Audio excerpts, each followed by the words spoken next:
Okay, we are officially recording. Welcome. Thank you again. We're going to go ahead and dive into the material. This is a little overview of what to expect in the next 2 hours. Again, no obligation to stay the entire time. Take care of yourself as you need. Again, it's going to be recorded and you'll have access to all the materials. So feel free to do what you need to today. But just in case you wanted to have an idea of timestamps, we added those to this slide so you have that can inform how you go about your day. We do want to encourage participation. So we do have quite a few of you on this call, a couple hundred. So we're really excited. If you do have a specific question, the best way to alert us of that is to use the Q&A feature. If you send it in the chat, we'll definitely be attentive to that, but that just helps us keep track of the questions and make sure that we are able to give thorough responses to them, and definitely utilize the chat to share, respond to the prompts that we have throughout the webinar, etc.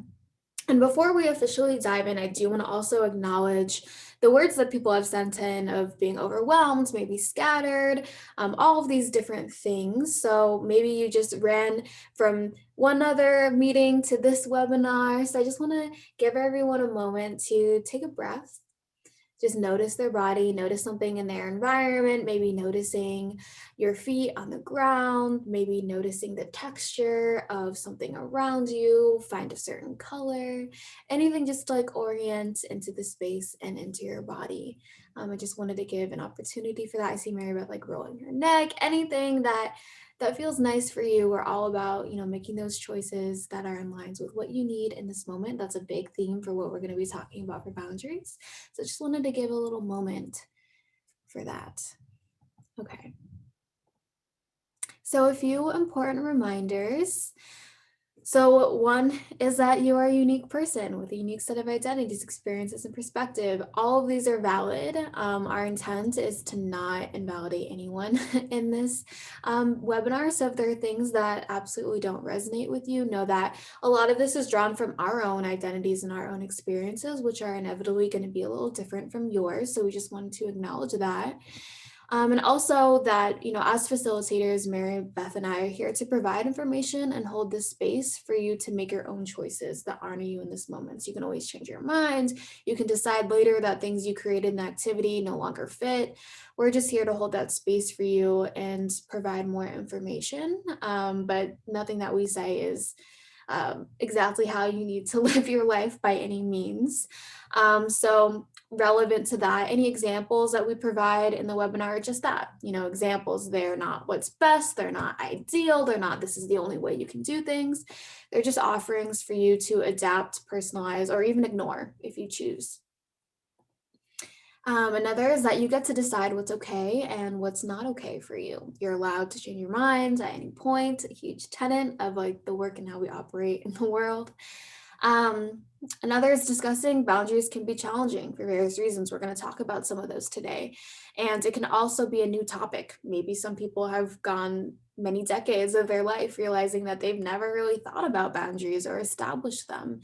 So this could also provide a new way of thinking or approaching boundaries too. So take care of yourself. Again, be patient, be kind.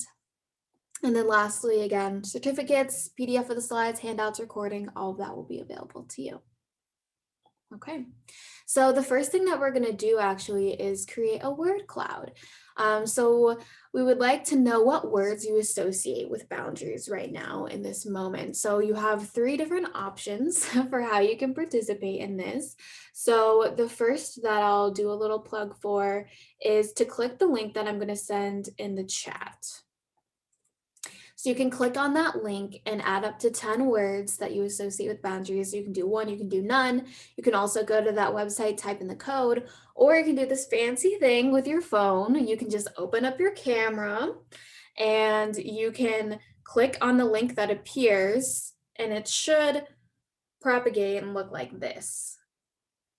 And then you can add your words. So let me know if anyone's having any difficulties with that. But I am going to switch over to the word cloud so we can see how everyone is feeling about boundaries, what they're associating.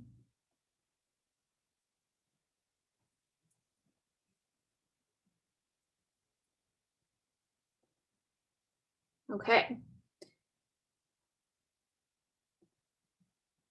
So the thing with Menti is that the words will get bigger as more and more people send them in. So some of the ones that I'm seeing right now that are big on my screen are respect, protection, safety, healthy, important, personal space, strength, relationship, necessary, safe, limits, hard. There's a lot of words. Wow, you all are doing amazing submitting your words. Challenging, the word no, absolutely. Love, empowering, professionalism. Yeah, I'm having a hard time keeping up with this because there's so many. But I'm going to leave this up for just a few more, just about a minute. Some people were saying they weren't able to scan it, so maybe try clicking the link in the chat. You can also send it in the chat too if this is difficult.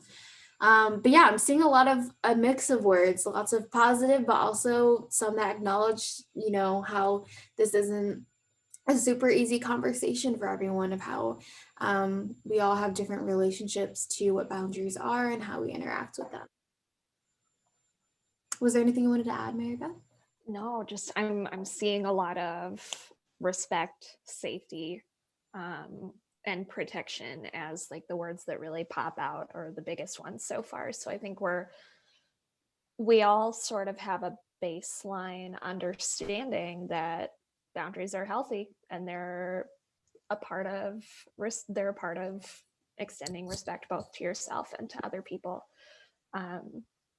I'm really glad we all kind of have this baseline understanding, or we all get to see where we're coming from and what words we're thinking of as we're doing this activity. Absolutely. Okay, well, you can continue to look at that image on the link that was sent out, but we're going to continue to move forward. Okay, so I'm going to fix this really quick because it looks weird. But this is a little brief definition of what a boundary is. So this definition talks about a boundary being a limit or space between you and the other person, a clear space where you begin and the other person ends. The purpose of setting a healthy boundary is, of course, to protect and take good care of you. So one of the reasons why, out of all the different definitions of boundaries, this one stood out to me is that it is vague, and that was intentional, and that a boundary is really what you want it to be. But I do like this emphasis of individuality and agency. Of boundaries can really help feel that sense of agency and that sense of I am my own individual person, you are your own individual person. I think when those lines get blurred is where porous boundaries and other things we'll talk about later can be a barrier to, deep connection and also having your own autonomy as well. So we're going to talk briefly a little bit about introducing the two categories. So on the kind of timeline of where we're going today, you'll see that it's kind of split up between two parts. So one is more on personal relationships and another is more on professional. And so we talked a little bit about, and I'm referencing the very first boundaries webinar that I've done, that a lot of this information was requested from those individuals. So if you attended that one and you're here again, welcome, thank you. But there was a lot of talk about, how boundaries can be helpful in personal relationships, and those are more difficult for some people than professional. And in Brené Brown's model of braving, if this is kind of how she conceptualizes trust within relationships. So boundaries is number one. And so that's like very explicitly related to being able to trust someone to say when they're tired, what their limitations are, etc. We're going to talk about that a lot more, but I just wanted to show those side by side, and I'll let Mary Beth jump in and talk a little bit about how boundaries are related to trauma-informed advocacy and care. Absolutely. So we're seeing on the screen here that some of the components of trauma-informed advocacy are safety, trustworthiness, collaboration, choice, and empowerment. And really, boundaries, whether you are an advocate or a client who is seeking advocacy, boundaries are an important part of trauma-informed care. You can't just be an advocate and not have boundaries or have porous boundaries with survivors who are looking to you for advocacy. Um, we have to be very clear and very specific as advocates about where our capacity to help begins and where it might end. Um, and that protects us as advocates from getting too overextended or too burnt out, which I know are some huge problems in our field. But it also is important for survivors and for the clients we're working with to have a clear expectation of what they can get from us. Um, we want people to know, to be completely aware that there are some things that we can do and some things that we might not be able to. So we're not leading people along with the incorrect understanding that there are a lot of things that there are umpteen or infinity things that we can do for them. We have to set the expectation that this is a list of things that I can provide. These are some things that I can't provide, but I can help you find. Um, Knowing what to expect, allowing the client to know what to expect in a situation is a huge part of trauma-informed care. Absolutely, thank you. So I'm already noticing the time. We're like on a tight time budget. But something that we wanted to do, and hopefully you have a piece of paper, maybe you printed out the handout. Um, if you have a piece of paper nearby, um, I would recommend that you just write down letters that correspond to this outline. So Mary Beth is going to read each of those prompts. I'm going to quickly like annotate on the screen. I'm going to try my very best to do this. All right, Brenison, are you ready? Yes, so the answers Okay. really quick are definitely true, mostly true, somewhat true, not very true, hardly true, if all. And so we're going to do it very quick, rapid fire, whatever speaks to you in the moment. So write them down. So just write the letters down is the task for right now. So hopefully everyone has a piece of paper. Okay, go ahead. All right. I have the power to make choices for myself. I am both valuable and imperfect. I am in a lifelong process of growth. My individual significance is not lowered or raised by other people's opinions of me. My life is enriched when living in interdependent relationships with cooperative and respectful people. My life is diminished when living in interdependent relationships with uncooperative and disrespectful people. My intrinsic value is neither more or less than others. Certain types of contributions will be more esteemed than others in our society or circle, but this does not add to or diminish the significance of my contribution. Other people's talents are a pleasure to observe and applaud. I value life and operate from a sense of gratitude, not entitlement. I'm able to face challenges and meet problems. I accept and befriend myself. I believe I contribute significantly to the good of others and the world. It is my right and privilege to own my feelings. Boundaries are necessary and appropriate. Boundaries do not violate love. Setting limits is necessary to keep relationships healthy and vital. I am not compelled to justify a boundary with apologetic explanations.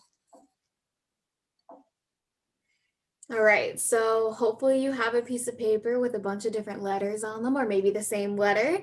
And the reason that we did this quick activity is for you to assess kind of like your readiness for boundary work, and not necessarily to shame you or anything, but actually the opposite, to help provide some more information about yourself of if a lot of your answers were on the E side of the spectrum of hardly true, then a lot of this work that we're going to do might be really difficult, and that we encourage you to extend some grace and patience with yourself.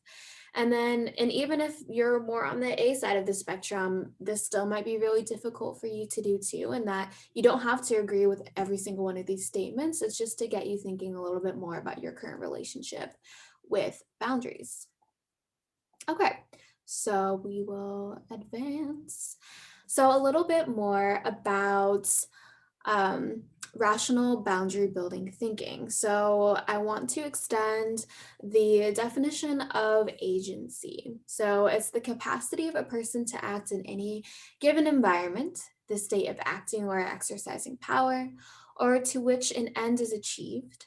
The capacity of individuals to act independently and to make their own free choices.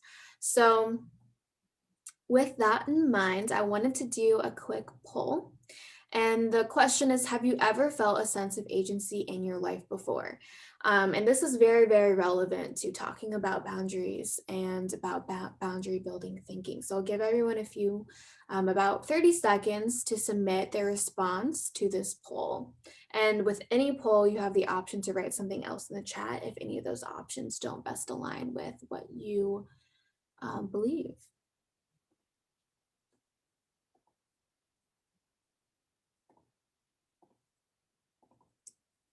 Oh, and we did get a question in the chat about what the V stands for in braving, in Brene Brown's braving acronym. And the V stands for VAULT, VAULT.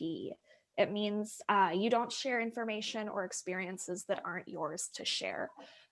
The ability to know that your secrets or your confidences are kept, that the information that you are giving to someone is going to be kept confidential, um, or that the information somebody else is giving you is going to be kept confidential. And someone added in the chat that sometimes for the answer to the poll, and it says, what do we mean by agency? So agency, it's the definition that's on the screen that I just read aloud. So that's kind of what we're operating for the sense of agency. Someone wrote in the chat that it changes. Sometimes they feel more of a sense of agency and sometimes not, that it ebbs and flows. Absolutely. I think that's a very common experience, and sometimes contingent upon who you're around or what the environment is. But the general consensus is that people have mostly felt a sense of agency their entire life. And then there's another handful, 24%, that say they did not feel agency much in the past, but they do now. And then 22% saying I felt a sense of agency very few times in my life. So the reason that we're calling some attention to this idea of agency is because that will, again, not necessarily dictate the ease of setting boundaries, but it'll help give you more information for maybe why it's really difficult to think about it, because agency is very much tied to being able to set those boundaries. And so we're going to do another quick activity. So Mary Beth is going to read a previous belief, and with all these previous beliefs, it's not, again, that they're wrong or bad or anything, but they're often informed by trauma and can present barriers for us to being able to engage in boundary work. So we're going to kind of tag team it and go back and forth of like another way to think about a previous belief. All right, so our previous beliefs, the first one being I can never say no to others. A new belief. I have a right to say no to others when there is an invasion of my space, a violation of my rights, or when I just don't want to. All right, and the next one, I've been hurt in the past. I can never trust anyone again. I have a right to take risks, to grow in my relationships with others. I choose to open myself up to others, trusting that I will be assertive to protect my rights and privacy from being violated. All right. I should spend as much time as possible with my family or group, or we won't be a healthy unit. Or I have the right to explore my own interests, hobbies, and outlets and to do things that are uniquely mine. When I return to my group, I bring my unique personality and experiences. I will not lose myself in a closed or over enmeshed system. You have a few more? All right. I can never tell where to draw the line with others. There is a line I have drawn over which I do not allow others to cross. This line preserves my uniqueness, autonomy, and privacy. This line lets others know who I am. In my relationships with others, I can expect them to respect this line so that we can maintain a healthy relationship with one another. As long as I am not seen or heard and stay quiet about what bothers me, I won't be violated or hurt. Or, I have a right to be visible, to be seen and heard. I will stand up for myself so that others can learn to respect my rights, my needs, and my space. The next one is I'd rather not pay attention to what is happening to me in this relationship, which is overly intrusive, smothering, and violating my privacy. In this way, I don't have to feel the pain and hurt that comes from a violation. Or I choose to no longer disassociate from my feelings when I am being treated in a painful way. I want to be aware of what is happening to me so that I may protect myself from further violation.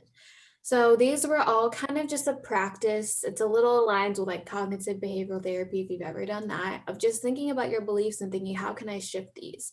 So we invite you in the chat if you have a previous belief that was on the screen or one that you commonly tell yourself that can act as a barrier of no, other people are more important than me, or I'm not deserving, or it's selfish to set boundaries, any of those kind of beliefs, you can send that in the chat. You can also send a way that you'd want to reframe it and rewrite it. So we encourage you to do that. We'll give everyone a few minutes if you want to keep thinking about that. We are running a little low on time, so no rush or pressure if you can't think of anything at this time. But we just wanted to provide some explicit examples of how we can shift our thinking about boundaries, because that will help make it a little easier to explore our own. If we believe that we aren't deserving of boundaries, it'll be difficult for us to be able to name some later down the line. Oh, Summer, that's a great one. The idea that I am the only one who knows how to help can be such a hard line that advocates draw. Like I'm the only one who knows how to do this. If I leave, nobody's going to take care of it. Reframing that to I can trust others to be capable of helping in my absence is so important. Absolutely. There's some to a previous belief people are saying, I can't set and enforce boundaries because I don't know what my needs are. Yeah, a lot of those, and we're gonna hopefully address some of that today. Of how do you get to point B? You can't even like be at point A. Like that can be a big barrier too. Someone else in the chat said, I can't say no because I will let people down, and they're counting on me. And they said potential new belief. I have the right to say no to take care of myself, and I don't have to have an explanation of why, even if I just don't want to. Absolutely, yes. Some people Loving these. sharing they don't want to hurt someone by setting boundaries. They're showing love and respect to my families by setting boundaries. Yeah, absolutely. I can validate my feelings and share them to possibly bring about positive change. It's hard to say no. I think that I had to be respectful to my clients, even if they're being demeaning to me. Now I know I have the right to be respected and feel okay with my relationships with my clients. Absolutely. Yeah. Yeah, there's a lot. So people are sending really good ones of being able to if I set boundaries, people will think I'm rude. New thought. It is not rude to set boundaries clearly and with care. Yeah, I encourage you all. And again, a lot of people are sending these just to the panelists. So I'd love for you to copy and paste your message and send it to all panelists and attendees, because a lot of these are really, really helpful. And I find that a lot of the attendees benefit from hearing from other people that are on the webinars. So I really appreciate Absolutely. it. Thank you. Okay, lots of great thoughts. We're in the interest of time, we're going to move forward, but know that hopefully other people are seeing your messages too, because I'm reading them and they are really, really great. Okay, so I'm not going to spend too much time on this slide, and you can always refer to it on the PDF later on. But this is just, I don't love dichotomous ways of thinking of like, this is healthy and this is unhealthy. But it helps to, when we're learning about boundaries for maybe the first time or in a new way or at a different point in our life, it can be helpful to ground us in what are specific examples of what's healthy versus what could potentially, not be healthy, right? So these are some general rules of thumb, some general things and characteristics. I won't read them out loud, but you can take a few moments here to read some and see if any stick out to you. Maybe you write a characteristic, a healthy boundary down that you really want to focus on. So there's a lot of different ways that you could interact with this, but this is more of a tool. And we're going to push forward. So a little bit more about knowing the different tiers of boundaries. So this will be really relevant for the activity, and this won't be new to you if you have been to our previous webinar on boundaries or if you had a chance to look at the handout before today's webinar. So very briefly, there's three different categories. There's a lot of other ones you could think of, but just to keep it simple, there are kind of boundaries that are very rigid, right? You can think of them as being very strict, very inflexible. They can't adapt to new situations. It's like, it's this way, yes or no, no ifs, ands, buts about it. And the characteristics of this is sometimes like it's a way to avoid intimacy, or that you feel like you can't ask for help, or you're very protective of certain things about your life, or maybe you're detached, or it's to keep people at a distance. So if you have boundaries that are rooted in that with the intention of, I don't want to be close to these people, or whatever the case is, that could be an example of a rigid boundary. Mhm. A porous boundary could be where, you're oversharing, or you can't say no, or you're over involved in other people's problems. Maybe you're dependent on the opinions of other people.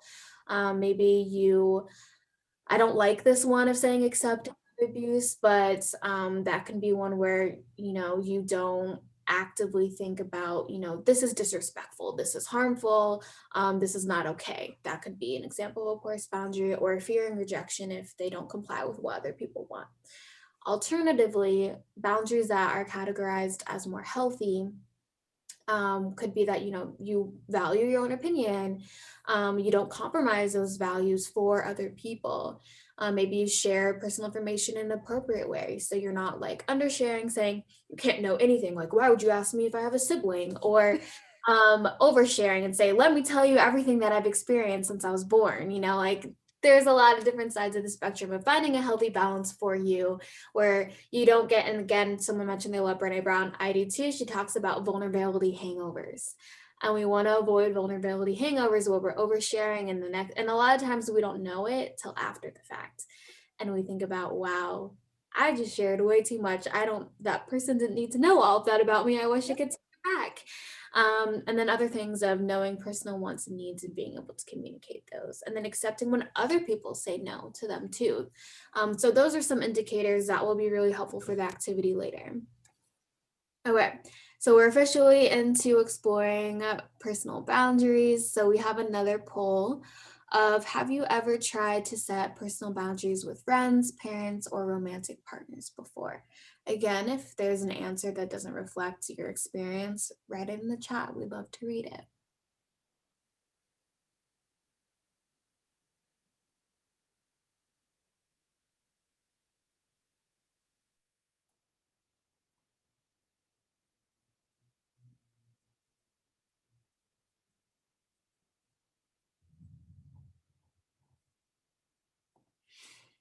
Okay, I'll give um, about 10 more seconds. Okay, I'm gonna end the poll. So it looks like 59% of us said yes, they've tried to set personal boundaries, but it went okay. So they didn't say it went terribly, they didn't say it went really well, it just went okay. I think that's a very common experience of like, I kind of feel respected, but it didn't feel amazing. It didn't feel like, wow, we're so connected. We're on the same wavelength. We know what's going on. We know what to expect from each other. I think that's really common. But for some people, it went terribly, and for some people, it went really well as also. So I think that is important to keep in mind, that your past experiences with trying to set boundaries can absolutely inform if you want to continue doing that. So if they were well received, then you might be like, yeah, boundaries are important and they're valuable, and I see the positive effects of them in my life. And for other people, the answer might be like, someone got really mad at me and I was really hurt by their response to me trying to enforce my boundaries. So use that information moving forward. Okay, so these are some of the personal relationships to consider. There should be another box that says other, because there's going to be another personal relationship that doesn't fit into this. But again, to keep it simple, we have friendships, maybe romantic, intimate relationships, maybe roommates, housemates, people we live with, family members. So those are kind of what we're talking about when we're distinguishing between personal and professional. And sometimes there's overlap. Sometimes you're friends with your coworkers. Sometimes people are dating someone that's their coworker. So then that's a very explicit way of those two spheres and worlds kind of colliding. But for this particular section of the webinar, we're going to be focusing on these kind of relationships. So I really like this quote as well. When one person is in control of another, love cannot grow deeply and fully as there is no freedom. So this kind of launches into our conversation of talking about boundaries and interpersonal trauma. So again, in the interest of time, I'm not going to spend too much time on this, but there are some quotes, and this is from a book called Embodied Healing, that I just want us to all kind of think about and come from a place of understanding if you or someone you're working with has experienced interpersonal trauma. There is a loose interpersonal boundaries or disrespected boundaries. So that's a core component. These experiences can enforce a sense that in order to be in a relationship or community with others, you must adapt, blend in, and be the same, losing your sense of individuality. So if you're struggling to think about boundaries and you have experienced interpersonal trauma, there's a very good reason for that. In addition, letting others make choices about my body and my life had been a matter of survival. It was safer to let them do it even if I wanted something else. I think that's super huge too, of if you have lived in an environment, whether you were a child or an adult or now, for an extended period of time where this was your reality, where it was safer, it was part of survival to let other people make decisions. It can be really difficult to think about, to change that wiring of your brain to think of not what will appease others, but what is really good for you. And then lastly on the slide, part of trauma is having our experience decided for us by someone else. And part of healing is reclaiming that ability for ourselves. So I think boundaries can be a very powerful way to contribute to reclaiming our ability to, decide our own experience for ourselves. And this other quote that is a big, like, kind of gets you in the gut of the only people who get upset about you setting boundaries are the ones who were benefiting from you having none. So I remember when I first saw that quote, I like froze in my tracks. I was like, oh my gosh, wait a second, is that true? Could that be true that the people that get really upset, they have a benefit from them being able to take advantage of my time, my energy? And the answer is yeah, for the people where I have tried to set boundaries and they're responsive, they're like, oh, this is different, but I understand why it's helpful for you. Then I'm like, okay, well, you weren't benefiting from you being able to do whatever you want anytime because I didn't put up those limitations. So that kind of leads into another, these are some more things. Again, I'm not going to read it all, but talking about considering past experiences of abuse as well. So again, boundaries can feel empowering for survivors. But boundaries could also feel controlling, or they could resemble abuse if they're framed in a threatening or restrictive way. If someone that like someone who was abusive was really into disguising abuse and control as boundaries, it can feel, some people might say, no, I'm never going to set boundaries with anyone because that was scary and it made me feel disconnected. That's super valid, but I think like the reframing activities we've been doing can be really helpful for dissociating, like, this was control, power, abuse, from this is what an actual boundary is. Again, similarly, the unlearning and relearning takes time, and then learning to associate healthy boundaries with a positive sense of self and connection to the other person. Again, that takes time and it might feel very uncomfortable at first. So I just wanted to acknowledge that. A few other acknowledgments: survivors may not have had felt safe saying no before. Often abusers justify their reasons and place the blame on the survivor, differentiating the driver of those rules from, yeah, exactly. So, kind of what I was saying earlier of like not framing this is a rule, you can't do this, you can't do that, but more so like this is what I need from both of us in this relationship. Another important reminder is it can be near impossible to set boundaries with an abusive person. So a lot of this is going to be applying to other people who are not abusive in your life. That can be helpful because it can be really dangerous to try to set boundaries. Um, and there's a huge imbalance of that power. So boundaries implicitly kind of talks about there is an equal level, playing field, and the dynamics of power and control and abuse make it really difficult for that to happen. And then this idea, again, I could go into a whole TED talk about exteroception, but basically what it is being highly attuned to other people, right? So that your external environment, relationships, body language, all of those things, that can be a barrier to setting boundaries because you're so aware of how things are impacting others that you're denying, your ability to tap into what you need. Okay, so we're cruising on here. So boundaries versus standards. So this is something, again, I'm actually not going to read these things. You can look at it, but one thing that I wanted to point out is that there is a difference between boundaries and standards, especially when we're talking about, relationships with an intimate or romantic partner. So just thinking about what the differentiation would be for you. And then I did want to put in a reminder because of the definition here of boundaries are designed to keep your self-love intact and prevent you from being manipulated, used, or violated. I wanted to put a huge disclaimer that while boundaries are often promoted as preventative tools, it's never your fault if someone chooses to harm you, right? So boundaries can be helpful for creating a conducive environment for intentions rooted in shared power with, not power over, and kindness, right? So I wanted to say, like, just because you set a boundary doesn't automatically mean you're never going to experience harm, and that the onus and the burden is all on you, because it's, relationships are bi-directional. Okay, so a little bit more about the types. So again, this will be really helpful moving forward for our activity. So this is kind of explaining what the different types are. So I realized when I was putting the activity together, some people might not really know exactly what physical boundaries are or what intellectual boundaries are. The idea of intellectual safety is a very new conversation. Same thing with emotional safety. So again, I'm not going to read all these out, but you can kind of look and see what physical boundaries mean to you. Again, briefly, personal space, physical touch, intellectual, refer to thoughts and ideas. So being able to have respect for other people's ideas and an awareness of an appropriate discussion. And sometimes intellectual boundaries are violated when someone dismisses or belittles another person's thoughts or ideas. And then emotional, again, feelings, talk about when to share, what to share. Um, Sometimes it can be violated when someone criticizes, belittles, or invalidates that person's feelings of like, no, you're not allowed to feel that way, or oh, that's silly that you feel that way. Any kind of form of that can be included in that emotional boundaries. Okay, then a few more are sexual boundaries.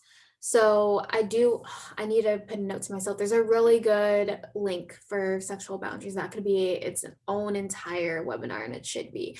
But this kind of talks about the emotional, intellectual, and physical aspects of sexuality. So sometimes the boundaries can be violated with unwanted sexual touch or pressure to engage in sexual acts, leering, or sexual comments. Then we have material, so that can be money, possessions.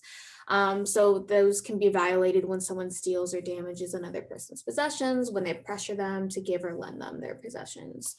And then time boundaries, how a person uses their time. Time boundaries can be violated when another person demands too much of another person's time.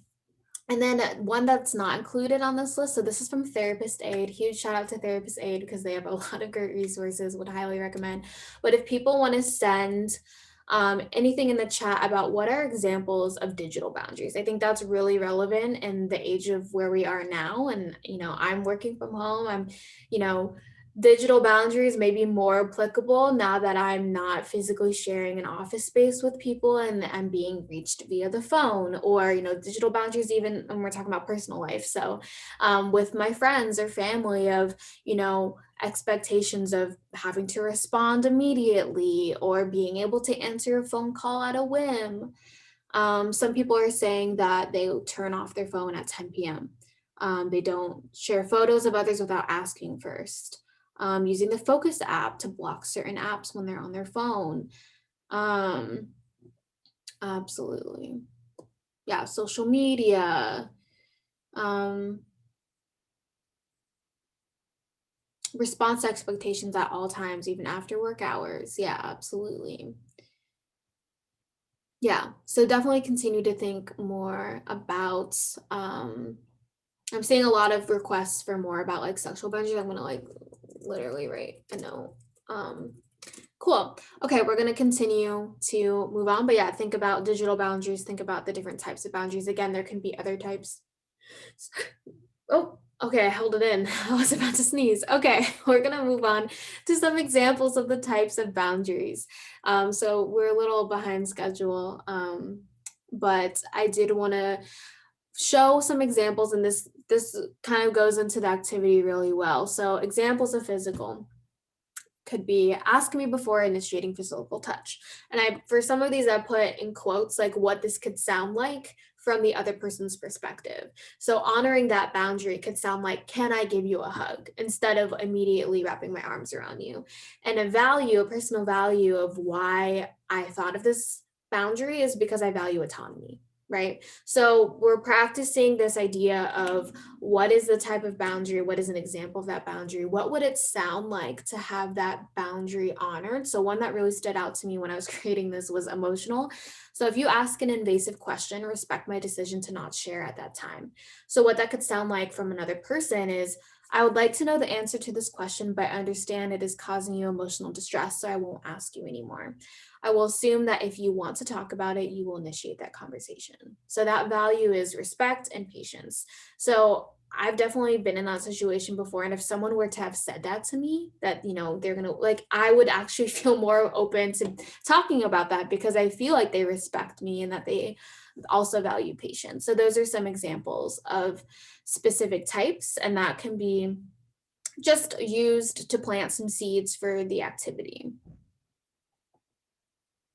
Okay, so now we're officially going to get into activity number one. We're probably not going to spend a full 20 minutes on this, but hopefully you were able to get an email of the handouts. I sent it as a PDF and as a Word doc. If you don't, if you didn't receive the email, or you can just click it in the chat. So hopefully that works. It will lead to you downloading the Word document or the PDF version. Again, hopefully if you have time to print it out, if that's a preference to you, that could be really helpful. But the instructions for this are to read each question and part of the activity, write down on the printed copy of the handout, or maybe have the handout pulled up. I'm going to pull it up in a second. Write your responses on a separate piece of paper. Maybe just think about them in your mind. You get to decide how you want to engage with the activity. So it's going to be the first 4 pages. The reason it sounds like so many is because 2 pages are filled with just values and strengths. So just huge lists of that. Then we'll come back together as a larger group, and then I'll launch a poll in about 10 minutes where you can respond, letting know if you're ready to kind of debrief and talk about the activity. So with that in mind, I'm going to pull up, let's see.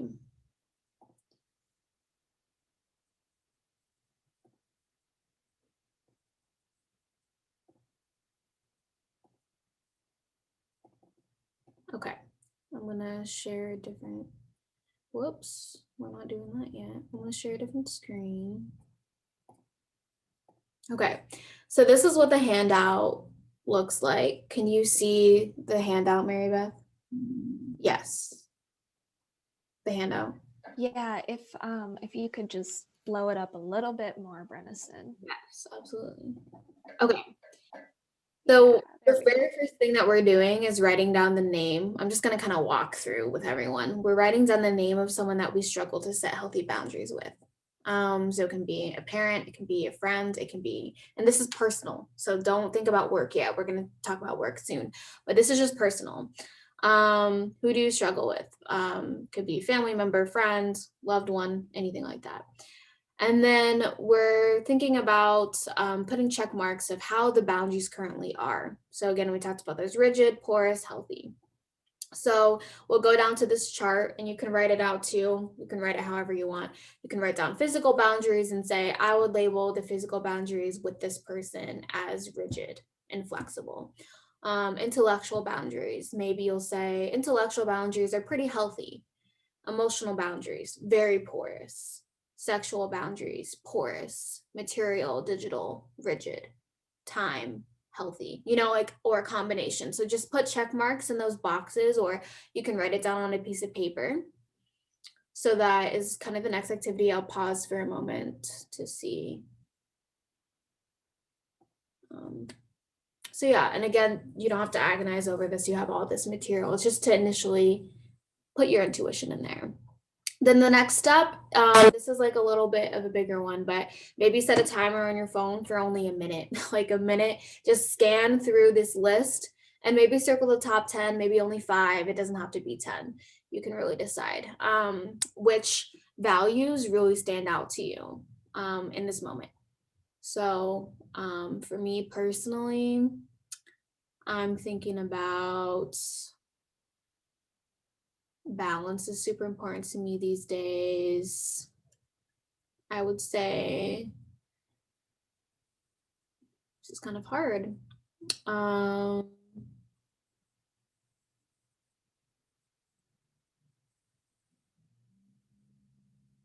Curiosity, growth,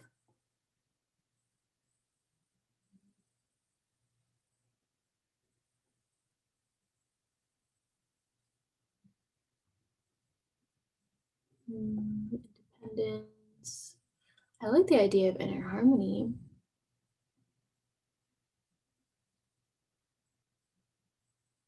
I think security. I feel like safety should be on here if it's not already. Safety.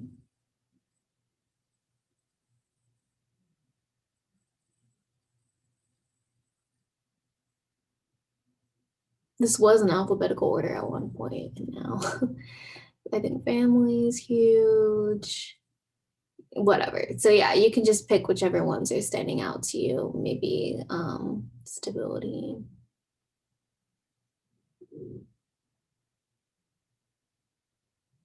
Quality. Enthusiasm. Okay, exciting. Okay. Anyway, so you can go through that activity on your own. And just pick whichever, you can pick like 5, whatever ones, or you can write down your own. It doesn't have to be from this list, it's just to help you. Okay, we're gonna move on to list of signature strengths. So again, you can write these down on a piece of paper. Think about them in your mind, or write them on your phone, whatever makes the most sense for you. But some strengths that stand out to you of for me personally, I feel like I'm an honest person, I'm resourceful, I'm a good problem solver. I feel like I'm pretty thoughtful, I'm inquisitive. I don't know, inquisitive. I would say observant, empathetic, determined, and detail oriented, but I don't know how relevant that is to personal. Communication is a strength. Yeah, empathy is a strength. Empathy, empathetic, very similar. Action oriented, I think for sure. Communicative, anything like that. So we're going to continue kind of going through that list. Okay, some people are confused. Okay, so it says I am sharing my screen, so hopefully you can see the worksheet still.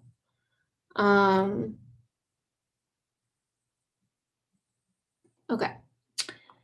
So once you have identified some of your strengths, you've identified some of your values, Now we're gonna go to creating like those different types of boundaries, right?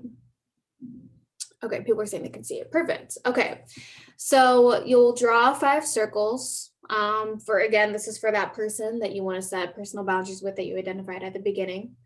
So you can assign at least one value that's associated with each type, and one strength that will help you implement it.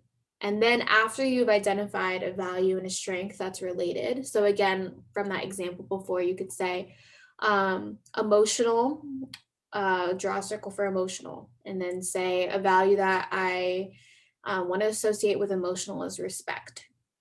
And then a strength that will kind of help me implement my emotional boundaries is my empathy, being able to um, understand where other people are coming from, understand their experience, things like that. So you can write those things down.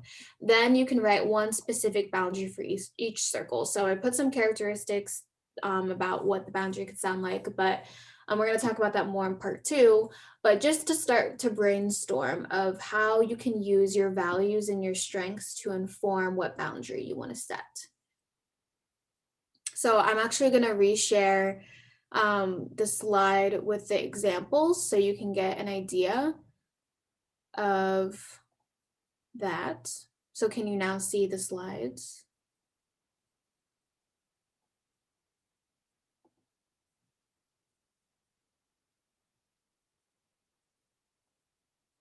Okay, hopefully people are understanding. People want to know the definition of each boundary type again. So would it be more helpful to have the examples or the boundary types? Um, I'll quickly go back to the boundary types. Oh, examples, people are saying. Okay, that could probably help with seeing them all on one page. So we'll give about, let's say 5 more minutes or so to write down specific boundaries. So what we're doing right now is on the boundary worksheet or on the handout, we're just writing down the boundaries for each circle. So we're writing, okay, we have a circle. Maybe I'll start to like draw it out too. Okay.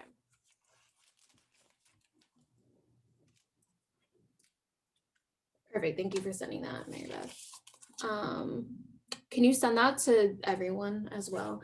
Okay, so we're drawing a circle, and we're writing, okay, physical boundaries are really important to me. So I'm gonna write physical, and then I'm gonna write a value. I value my autonomy. And then I'm gonna write a strength is that I am assertive. And then I can think of an actual boundary using the value and the strength to inform the physical boundary, which can be the example on the screen, right? Ask me before initiating physical touch.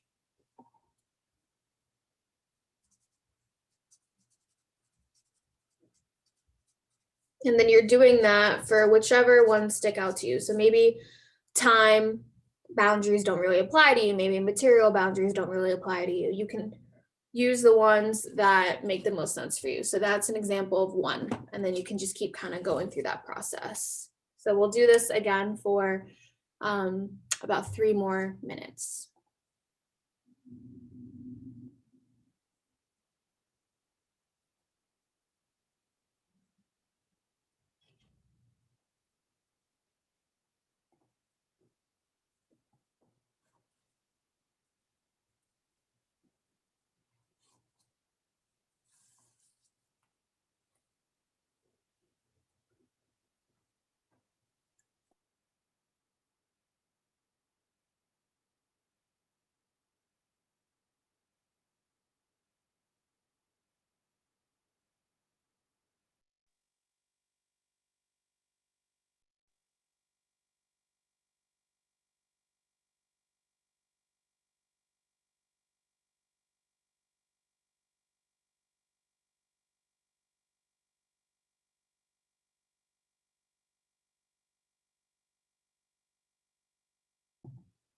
Okay. So it looks like we're ready to do a quick debrief of activity number one. So this is the activity. Okay, this is the debrief. So, what was it like rooting your boundaries and values and strengths? So, you can answer any of these questions in the chat. You can also use these as prompts just to think about the experience. How does this process compare to how you've thought about boundaries previously? I know I've definitely done boundary work, but I haven't specifically thought of rooting it in a particular value or strength. So, that's something that's new to me personally. If you've done that before, that's awesome. Is there anything you learned about yourself or how to communicate with others through this activity? And how do the boundaries you wrote down feel to you? Um, how would it make you feel to have those boundaries honored by the person you identified? Someone shared that it was difficult to think of and to do. And someone else said it was challenging but helpful. I'll do a poll because I know not everyone loves to write in the chat, so you can again put the answer that best aligns with your experience. And I put an option, chose not to do the activity. Sometimes it can be really overwhelming to feel like you have to do all of that in that given time. If you just read through the activity and you didn't do it, that's totally fine too.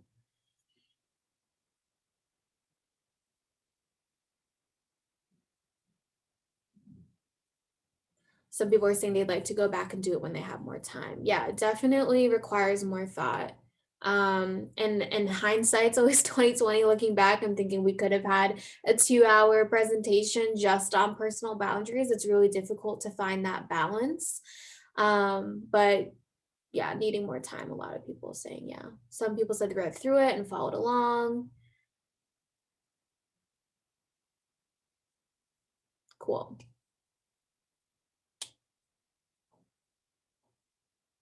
Doing the activity later. Yeah. Okay. Cool. So from the poll, it looks like 53% said yes, they liked the activity, it gave them some ideas. 21% said yes, it was very helpful. 12% said they chose not to do the activity, mostly because of time as well. So that makes sense. We're learning, and we appreciate your patience with us as we're learning more about how to integrate practical activities. Because some people really love them, some people want to use the dedicated time for them, and some others want the resources to do on their own. So we'll have a survey at the end. Please share your thoughts because that's super helpful to us to know how to navigate that, especially for the next one on part 2. Okay, so moving on to professional boundaries, Mary Beth, take it away. All right, so we are going to talk now. We've got these two spheres of boundaries, sort of the personal boundaries that we spent some time on, but now we're going to move into professional boundaries. How do we show up and assert ourselves as individuals at work, and how do we protect other people at work as well? Particularly in the advocacy field, it can be really hard to set boundaries even as well as to maintain them. So we're going to talk a little bit about the types of folks you might need boundaries with, and the types of boundaries that you may be working with in a professional setting. And so the connections that we're going to be considering in our professional lives, places that we might need to set boundaries with, or connections which might require boundaries, are first off, connections with clients, connections with coworkers, the people that you come in to work with, your connections with management. You might have different relationships with your supervisors than you have with your coworkers, and different boundaries will result there as well. And then finally, if your organization works with other organizations, you may have different boundaries to set with partner agencies than you would with people that you're working directly with in-house.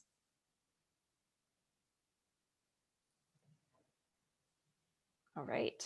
And so you can write in the chat what other examples of boundaries you might set at work are as we're going through this. We're calling back to the types of boundaries that Brennison spoke about earlier, those physical boundaries, intellectual, emotional, time, and material boundaries. So some physical boundaries that we might be setting at work, and oh my gosh, Summer, you are right. COVID has really impacted the physical boundaries that we're setting at work. It's moved from from don't hug me to stay 6 feet away from me. So the physical boundaries have really changed. Intellectual boundaries at work can include, who do you go to for answers to your questions? How do you prefer to receive corrections? Um, for emotional boundaries, what sort of things do you share at work? How much about your private emotional life do you share at work? What are some topics that you avoid discussing? Time boundaries are so important. I think a lot of us feel pressured to respond immediately to any requests of our time. And so being very clear with people that this is when I can respond. This is how long it should take me to get back to you. This is when I am available. This is when you should not contact me. Um, being very clear about your availability. And we'll talk about how that helps other people do the same. Material is also important, just making sure that your space is yours, especially now that we have a virus being passed around. Your stuff is your stuff. Those are your material boundaries. All right, and we're seeing a lot of really good engagement in the chat as well, but we're going to move on to more of this. All right, so we've been talking a lot about values. The values that we talked about earlier in the first activity can also inform our boundaries. So as we're talking about this, in the chat, if you could just share some of your boundaries or some of your values as an advocate or as somebody who is working in a specific professional role. The boundaries that we set or don't set should reflect our values. And maintaining our boundaries means we're living in accordance with our values, which is great. That's a good thing. We should always be doing that or trying to do that. So if my values as an advocate are, if I value safety, a boundary I set might be, I will keep 6 feet of distance between myself and others at work. Another boundary, if I value privacy as an advocate, I might set a boundary, please don't comment about my medical history at work. And if I value anti-racism, which we should be doing as advocates all the time, a boundary I set might be if a client or a coworker says something racist or acts in a way that perpetuates racism, I will make it known that those words or behaviors are unacceptable, and I will ask that they stop. Other people are saying respecting someone's decision after I give recommendations. That is so important. As an advocate, you're not in charge of what a client decides to do. All you can do is give options. And when somebody makes a decision, you have to respect that decision. That's an example of a healthy boundary. But yeah, value-driven boundaries, they're great. Think about what you value and then set some boundaries with them. And then advocate-client boundaries, especially in the victim services field, are so important because as we talked about already, people with a history of interpersonal trauma may have either had their boundaries just continuously disrespected or violated, or they may have never been allowed the opportunity to set a boundary at all. So it is really, as advocates, it's really our responsibility for maintaining those appropriate boundaries and also for modeling them. Not that we are like saviors or helpers of these poor people who don't know how to set boundaries, because that's a gross way to think about it. We are encouraging and modeling appropriate boundaries. Abuse really damages a victim survivor's concept of healthy boundaries and personal choice because it's impossible to maintain or enforce a boundary with an abuser. If you are scared that you are going to get hurt, you're not going to be able to enforce a boundary. And if a victim survivor has experienced repeated violations of personal boundaries, they're probably going to need support and encouragement to develop new ones. Also, as advocates, it's really important to talk about empathizing appropriately. Um, our empathy is a huge strength as advocates, but also it can be really, it's something that a lot of us struggle with. Empathizing appropriately with clients is a good way of setting boundaries.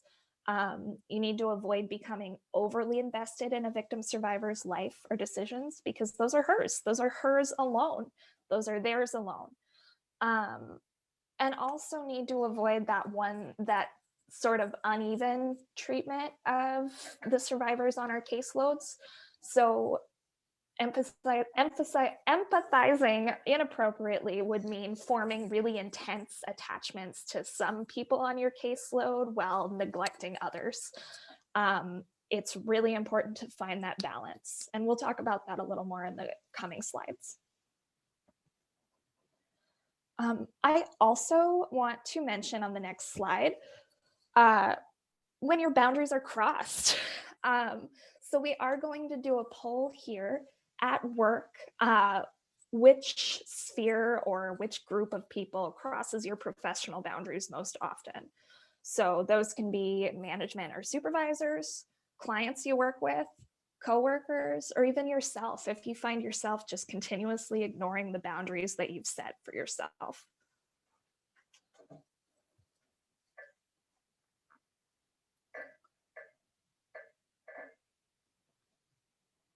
And if somebody else is crossing your boundaries more often than any of those 4 types of folks, put it in the chat. We'd love to hear about it.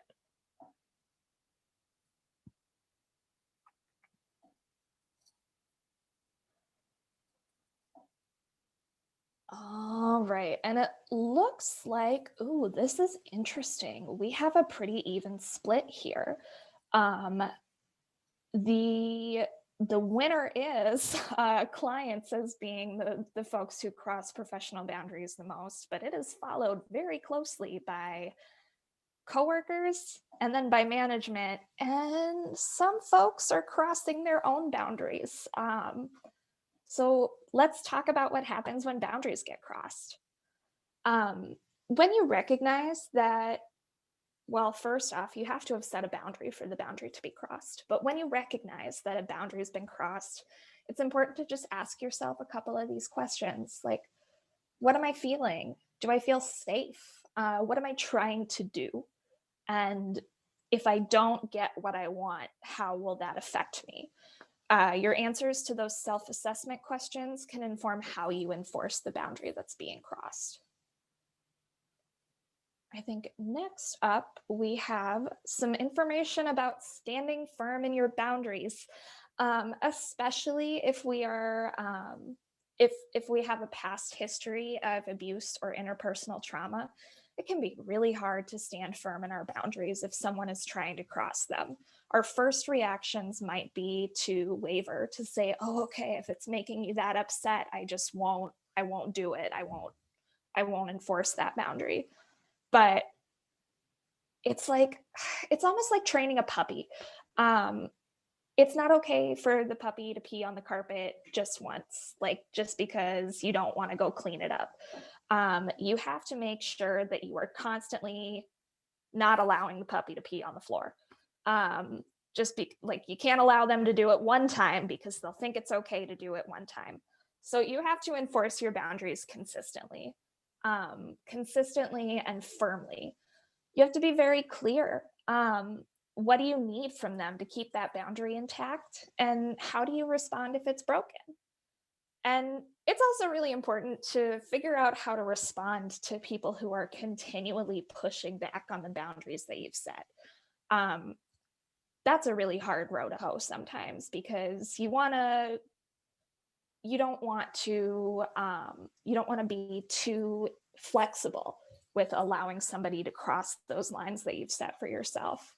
But also, people who are habitual boundary pushers might be dangerous. Yep, give an inch and they take a mile.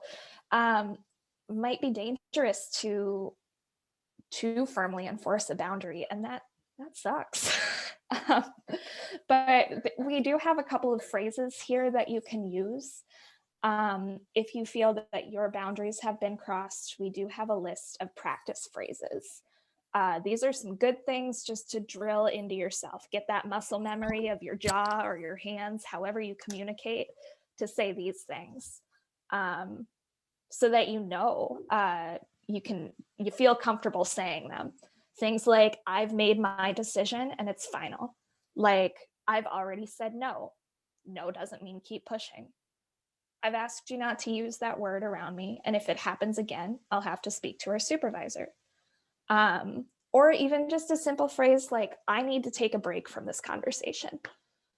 Um, it's really just drill those things in your head. If you have a couple more ideas of things that you can say to folks who are violating your boundaries, practice saying them.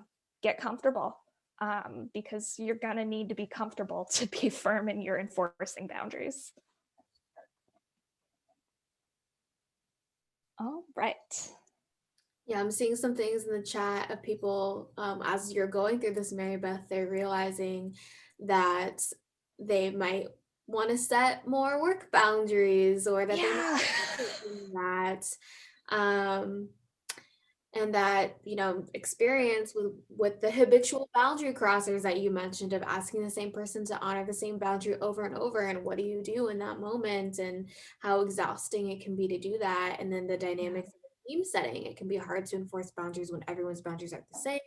There's no prescription from leadership of how do you navigate that if there is some difference, between a larger setting, instead of just having boundaries between one person. Oftentimes people are working on teams and in more group settings where they will have to account for other people's boundaries. Then what if your boundaries clash with one another? Right. That's a huge thing too. But there have Yeah. been And oh, go ahead. I was going to say, it's really an interesting study in workplace culture, like which folks feel that their boundaries are respected at work and which folks don't necessarily feel that. Um, and we're going to talk about that. We're going to talk about culture, because that's what this is. That's what this is a cultural issue. Yeah, a lot of people sharing experiences about boundary crossers in the workplace. But let's talk a little bit about, or move on a little bit to talk about, before we talk about the culture thing, I do want to bring in consideration for survivor advocates. Um, our field is so full of people who got into this work because they are survivors of abuse themselves. Survivor advocates are so important to our work. They shape how we do our work and what we do. They provide an incredible amount of experience and wisdom and empathy. And they also have a really hard time because of all of that experience. Um, Empathy makes us really good at our jobs. If we're a survivor advocate, it makes us have that deep understanding of what our clients are going through. But God, it makes our work more difficult too. You really feel the weight of other people's trauma, especially if you've experienced it yourself. So as a survivor advocate, how much do you reveal? How much do you disclose about your personal experience of abuse? It's really important to find sort of a safe disclosure zone. Um, it's a spectrum here, right? You have a spectrum of going from total privacy to not sharing that you have a personal history of domestic violence or sexual assault or what have you, all the way to oversharing, where you're telling a client so much about yourself that it's not about them anymore. You might also get a vulnerability hangover because of that. But in the middle, there is sort of your safe disclosure zone, where you are building rapport and trust with a client by saying, yes, I understand it. I understand you. But you're not overwhelming them with your own details. You're not re-traumatizing yourself with your own details either. So it's important to go inside yourself and think about what you want to reveal about your survivorhood, um, when you want to reveal it and how much about that you want to reveal. It's up to you, because as a survivor advocate, it is your story. Um, Self-disclosure of survivorhood can really build trust with clients, but not always. So I guess you just have to think about, when is it going to be useful to disclose your personal experience? And when does that disclosure become damaging or boundary violating, either violating your own boundaries of personal privacy or violating another person's boundaries by subjecting them to potentially traumatizing details? So you really have to work. If you're a survivor advocate, you have a hard job of finding the right balance of who to tell what and how much. All right, and let's keep going here, keep plugging away, and talk about leaving work at work. Please answer the poll. Do you feel pressured to answer work-related calls or emails after you have clocked out? Please answer yes or no, or sometimes, or write it in the chat. And as we're answering this, I'm going to talk about always on call culture, which is just sort of regular life for a lot of advocates and victim services. Always on culture, or always on call culture, is one that expects constant availability and perceives your unavailability as a lack of care or concern for your work. But we know that that's not true. Just because you're away from work for a couple of hours doesn't mean that you don't care about work. It means that you have a healthy sense of your personal space. All right, let's take a look at this. Let's take a look at this poll. How many folks are feeling pressured? All right, so we got a good, folks are sometimes, and I'm sure this depends on whether you're hourly or salaried. And yeah, salaried folks are on call a lot. But yeah, I think it's important to know that sometimes part of the culture of this work is feeling pressure to respond to calls after hours. But that really discourages advocates from developing hobbies and skills and a life outside of work, which is really dangerous if you are only doing work. If you're over-invested in your work or over-identified in your job as an advocate, that can really contribute to some distorted boundaries and even burnout. If you feel pressured all the time to answer calls, or you feel you're jumping at your phone if you see your supervisor's name pop up, that might be a problem. And it might not be a problem you can solve by yourself.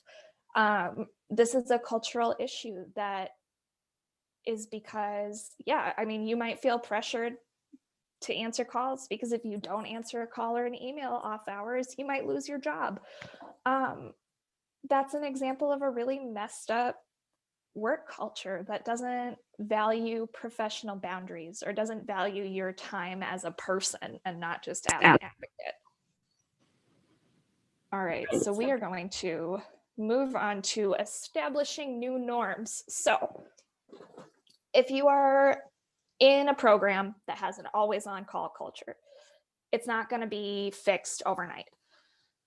You need to help establish new norms, leading by example with your clients and coworkers by expressing your own boundaries, being very clear about, I might leave, I'm going to have to leave right now, and please don't call me. Being very clear and encouraging your clients to build their own boundaries as well and to articulate them.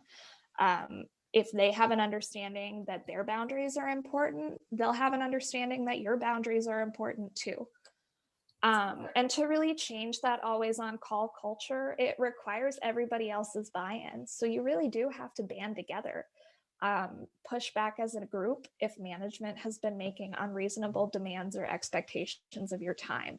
If your time boundaries are being violated, That's not always something you can push back on just by yourself. It's important to connect with your coworkers and say, I'm having this problem. I don't want it to happen. Please work with me so that none of us are going through this. An important thing about that would be to create a shared definition of emergency. A lot of people say, call me you can only call me in case of emergency, but what does an emergency mean? Is a client bleeding? Is a client passed out? Does somebody just not know where the file folders are and thinks that's an emergency? Um, Creating a shared definition, everybody being on the same page about when do you reach a point where you have to contact somebody who's not at work. Making sure everybody's very respectful of one another's time, and congratulating people who take time off, saying, yay, good for you, and not, oh man, I wish that I could take a week off. Saying, congratulations, I'm really glad. I hope you have a great week. Just normalize it. And then it can be really hard to transition out of work mode at the end of a day. So when you clock out, you might still be bringing work home with you. A lot of us do that. So trying to find ways to help facilitate that mental shift from work to home. You might be on the drive home thinking about the things that happened that day or all the things that are on your plate for tomorrow. But finding ways to make that shift is super important. So there are some things you can do. I like to think of what Mr. Rogers does in all of his videos when he gets into his little house and he changes out of his coat and into his little house cardigan, and when he changes out of his work shoes and into his little tennis shoes or house slippers. That's how you know Mr. Rogers is home for the day. And he's ready to talk to your kids. So I have a pair of slippers, of slipper socks at my front door. And when I come home from work, I put on those socks right away. And that's how I know that I'm home. That's how I know that I'm not thinking about work anymore. It also might be helpful to take a short walk around the block. Sometimes when I park my car, I don't come in my house right away. I take a walk around the block if I'm still thinking about work. And also, yes, Taylor, leaving work at work is really hard when you're working from home. So thinking about little rituals that can help you make that transition, whether you're changing from one chair to another, or eating a special snack to tell you that this is the end of my day. Doing a little Tai Chi move to say, all right, I'm taking this all in, but it's the end of the day, so I'm pushing it out. Just those physical transitions and little rituals that can make it easy for you to shift back to, I am home, I am a safe person in myself, and I'm not worrying about other people right now. All right. New activity.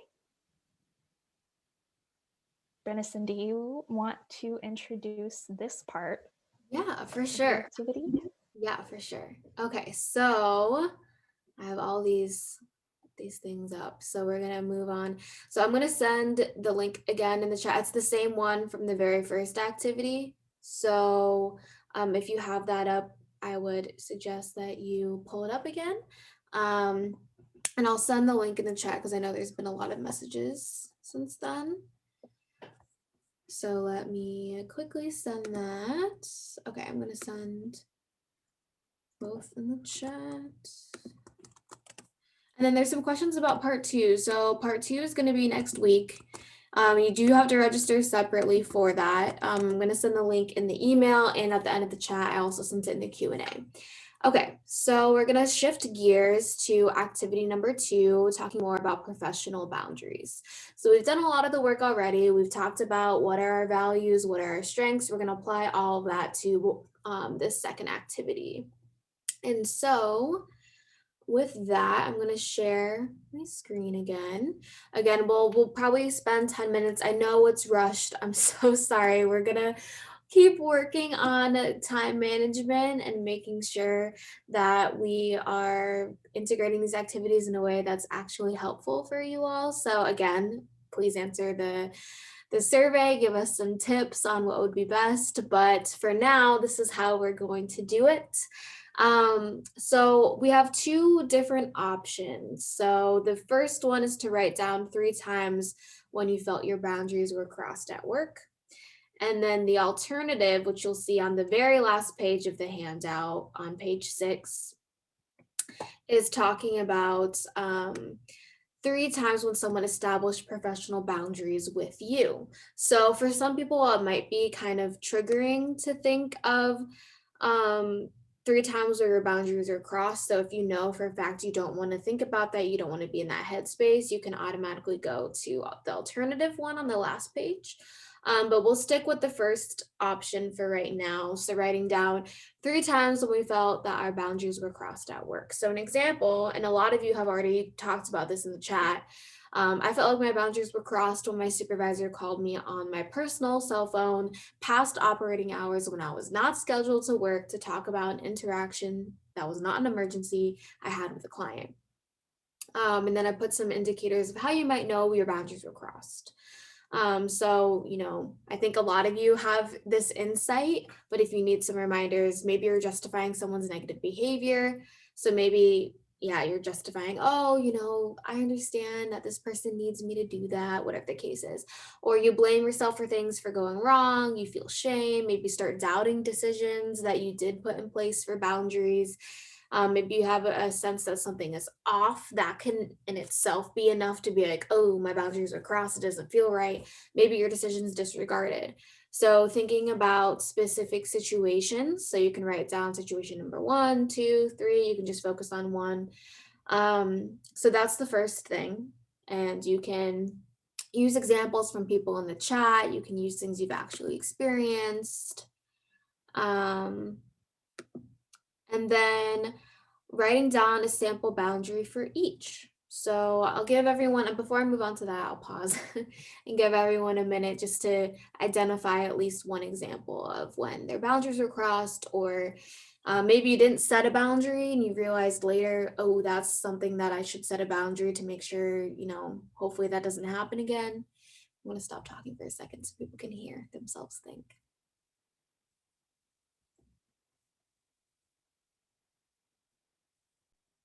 Okay, so hopefully you've thought of at least one situation where your boundaries may have been crossed. And now we're kind of moving on to writing down a sample boundary for those 3 situations that could address the concern that the boundary violation caused. So an example for the responding to the situation on part 1. In order for me to show up as my best self at work, I need my supervisor to reserve time during our check-in meetings or other times while I am physically at work to discuss my performance or interactions with clients. I would not like to be contacted on my personal cell phone unless it is an emergency. So then that is a big part of what Mary Beth was talking about earlier of let's have a shared collective definition of what an emergency would be, what would constitute as that, and come to an agreed upon definition. That could be super helpful. So then, yeah, pick a boundary or some way you want to frame thinking about the situation you identified in the first part. And again, you can write down the personal value that the boundary is rooted in and the personal strength that can help you implement that boundary.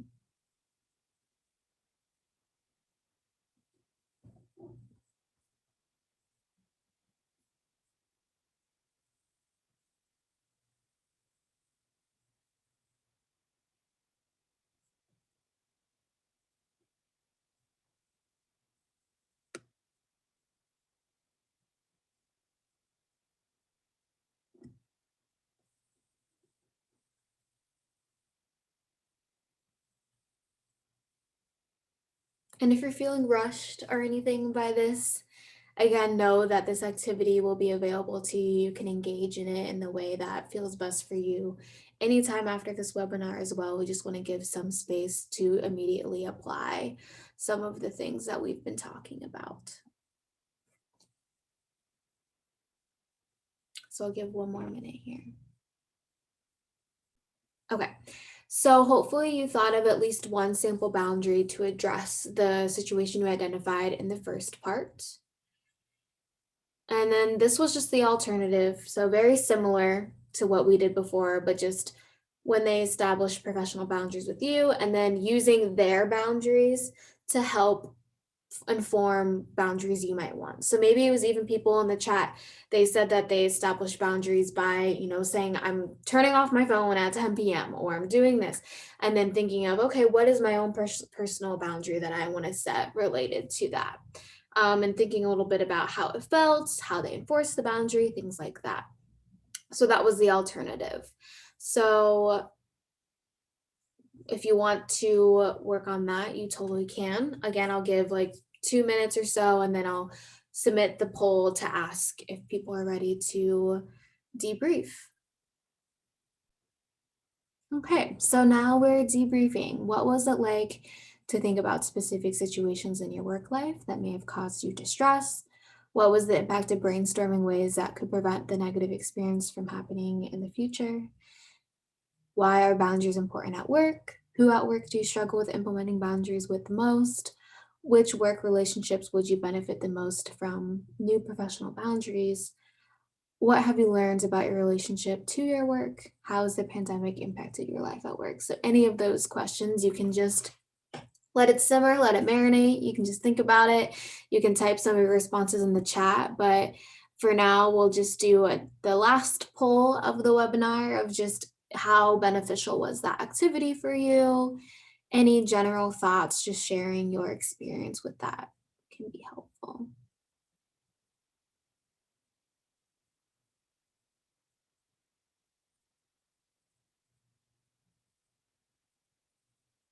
Yeah, that's interesting. Someone in the chat talked about how it's difficult to think of values that inform boundaries because values sometimes can lead to having porous boundaries. So, compassion, openness, helping society, things like that. So, that's where I definitely think the reframing activities could come into play with being able to address some of that. Boundary issues as a result of the pandemic, some people are talking about. Absolutely. Okay, gonna end the poll. So it looks like 54% said yes, it gave some good ideas. 23% said yes, it was very helpful. 14% chose not to do the activity, which is totally fine. You get to make that choice of what's best for you in this moment. So I'm going to stop sharing the results. We're done with the poll. Feel free to send any other thoughts, reflections in the chat. Okay, so this next section is about putting it all together, integrating personal and professional. So when people set boundaries with you, it's their attempt to continue their relationship with you. It's not an attempt to hurt you. I think, again, Mary Beth mentioned a really good point of what are some things that you can say to yourself to remind yourself of why you're implementing boundaries. And this can be one of the things that you use to remind yourself. If someone is saying you're hurting me by doing this, you can remind yourself that your intention isn't to hurt them. It's to help continue the relationship with them, because sometimes relationships end because boundaries are consistently violated or because there's no clear way of communicating what's okay and what's not okay in that relationship. So that is just a reminder that we think applies to professional and personal. And then our last kind of reminders for kind of this integration is that you're a whole human being and everything is interconnected. Your professional and personal life both belong to and impact you as a whole person. So your ability to set boundaries in professional life will kind of bleed into your abilities to set boundaries in your personal life. And I guess we just mentioned that we want to remind you that we acknowledge you don't just put one hat on and say, I am professional now and now I am personal now. So I think that is a big point I sometimes forget of like, wow, wait, wait a second. These all aren't disjointed. They can all come together. Some boundaries within specific contexts might come easier to you than others. So again, might be as we identified at the very beginning, you might have porous boundaries with your personal life. You might have rigid boundaries in your professional life. being kind to yourself in this journey of choosing you. So that's like a big part of what we're talking about with boundaries is that choice of I'm choosing me in the situation and not saying that I have to do everything for other people. You can definitely help other people while also still choosing yourself. And that is going to be a big journey in itself to learn what that means to you. Finding ways to protect, conserve value, and honor your energy can contribute to healing. So, whether you're a survivor or not, there definitely some adversity that you may have experienced that you want to heal from, or just saying, I want to focus on my energy. And a lot of people at the beginning of the webinar talks about their energy being depleted, of being overwhelmed, and just having a hard time kind of tapping into the self. So being able to establish boundaries can help in that way too. And again, a reminder that it's an ongoing process. This 2-hour webinar is definitely was very extensive, a great starting point, but I imagine that your thoughts about this will continue beyond after you close out the webinar. So practicing patience with yourself and other people is key. And in the corner there, we do say we have a little plug for joining us next week and putting boundaries into action. So, this is such a huge topic that we honestly could have a very extensive series on this, but we wanted to expand it into just 2 parts, and maybe we'll continue to have them quarterly throughout the year. If it's really that popular and people really benefit from it, we'll continue to expand on it. But next week we'll talk more about action. So I copied and pasted a lot of the questions that people put in the chat or in the Q&A that is a little more applied to the application part of putting boundaries into action, because today was really focused on what are boundaries? What are our boundaries? How do we think about boundaries? And then the next one will be, okay, we're going to be very situational about it. So if you have any specific questions that you want addressed in that one, please send it in the survey. And we hope to see you and others there as well. It's not a requirement that you attend both, but we just wanted to put that out there as an offering. And then a last reminder of boundary specific language, just as a little teaser for next week of talking explicitly about how can we implement boundaries and how can we address the barriers to boundary setting and all of that. So this is just a little precursor of how we can start to think about specific language to describe boundaries and implementing that in our actual lives. Okay, then we have this next quote again, Brené Brown. Some of the most compassionate people are also the most boundaried. I want to pause there for a second, because I think I saw that a lot in the chat of, if I'm a compassionate person, doesn't it mean that I will drop anything and go to whatever anyone needs? Or if someone says jump, I'll say how high, and it's because I'm compassionate. And that, maybe an alternative way to think about it is, compassionate people are also very boundaried. They're not fake walls, they're not separation, they're not division. Again, I think that's a huge misconception of, if you try to set boundaries with me, it's that you want to create distance. And if they're healthy boundaries and they're not rigid, then that's absolutely not the case. And they are respect for what's okay and what's not okay for me. So I think that is a huge part of shifting our conception of ourself. And I think that can be a huge part of actually setting boundaries, is that you feel like maybe you're losing part of yourself of, I'm used to being this person that will do anything and everything for everyone at any time. And if you start to shift that narrative, if you don't need to do that anymore, that could definitely talk about a little crisis of, oh my gosh, wait a second, I can still retain who I am while operating in a way that is beneficial for everyone around me and myself, especially. Okay.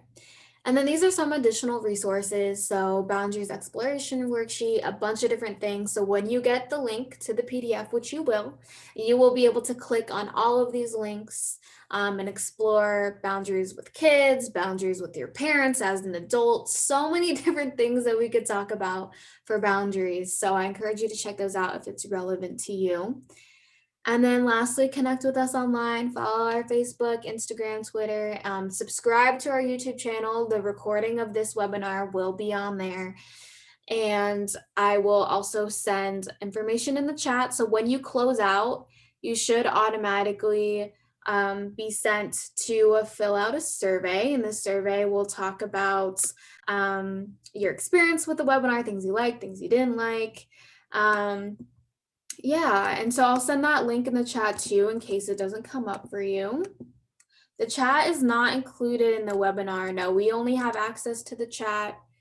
So anything we read aloud, I tried not to use names. So if that's a concern, you can reach out to me directly as well.